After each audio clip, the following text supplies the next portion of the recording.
Welcome back to Anthem Etiquette. Today, we travel to one of the world's most diverse and peaceful nations. A country defined by vast landscapes, indigenous heritage, French and English cultures, and people from every corner of the globe. This is the story of O Canada. An anthem that began as a French hymn evolved through a century of cultural debates and ultimately became the unified voice of an entire nation.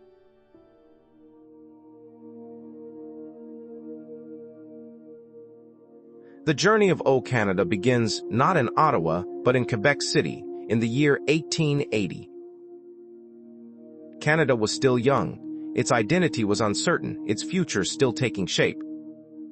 For a major celebration, Saint Jean-Baptiste Day, the government of Quebec commissioned a new patriotic song. The composer was Calixe Lavalier, a veteran of the American Civil War, a man so gifted he was often called the Canadian Wagner. The lyrics were written by Sir Adolphe Basile Routhier, a French-Canadian judge and poet known for his eloquence. Together, they created a hymn titled Chant National. When it premiered on June 24, 1880, French-speaking Canadians embraced it instantly. But then, something unexpected happened. The song began to spread quietly, steadily, beyond its origins. Its melody was solemn, simple, and powerful, a tune the entire nation could one day stand behind.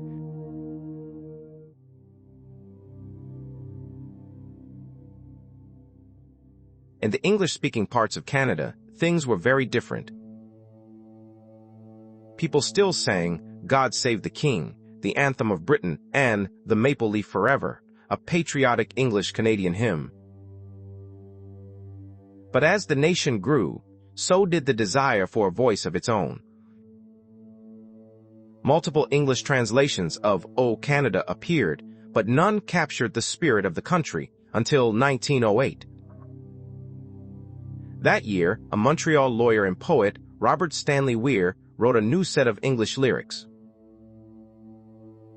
These were not a translation of the French. They were a complete reimagining of Canadian identity. His opening line, O Canada, our home and native land, immediately resonated. By the 1920s, Weir's version echoed through schools, ceremonies, and public gatherings nationwide. Yet, amazingly, it was still not the official anthem. For decades, it remained a song of the people, while Parliament hesitated to turn tradition into law.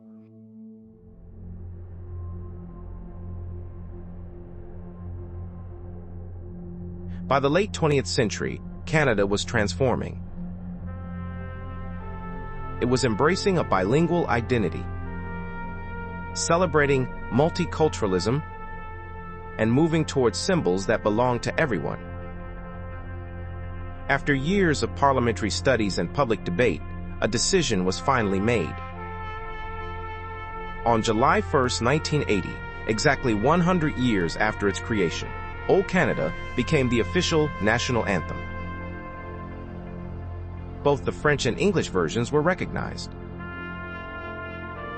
cementing a milestone moment in the cultural life of the nation.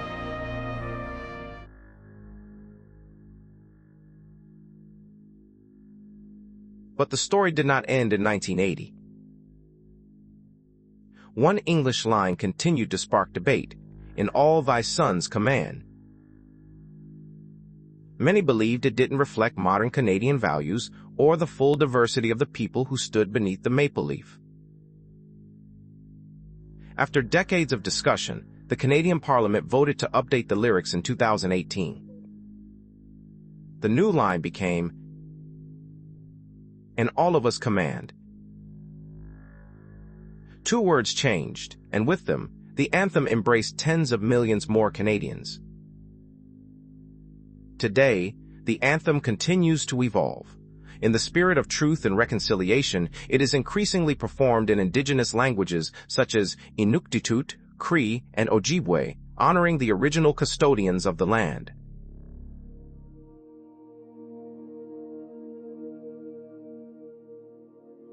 What makes O Canada unique is that its French and English versions are not strict translations. Each reflects a different cultural perspective. The English version focuses on the land, identity, and the future. 1. Our home and native land. 2. The true North, strong and free. These lines highlight pride, unity, and national strength. The French version is more historic and poetic. It speaks of the sword and the cross, of bravery, faith, and protecting the hearth. Together, they create a fuller picture. 2 lenses, 1 spirit. In many ceremonies today, Canada sings a bilingual version, shifting seamlessly between French and English. It is a musical reflection of the country itself.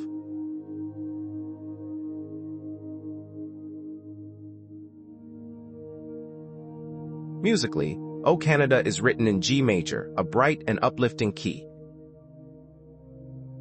Its march-like rhythm gives it dignity and ceremony. Yet, its melody remains gentle enough for a stadium of thousands to sing together in harmony.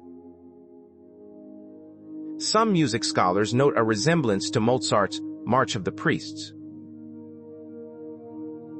But over the last 140 years, the melody has become unmistakably Canadian, not meant to intimidate, but to unite.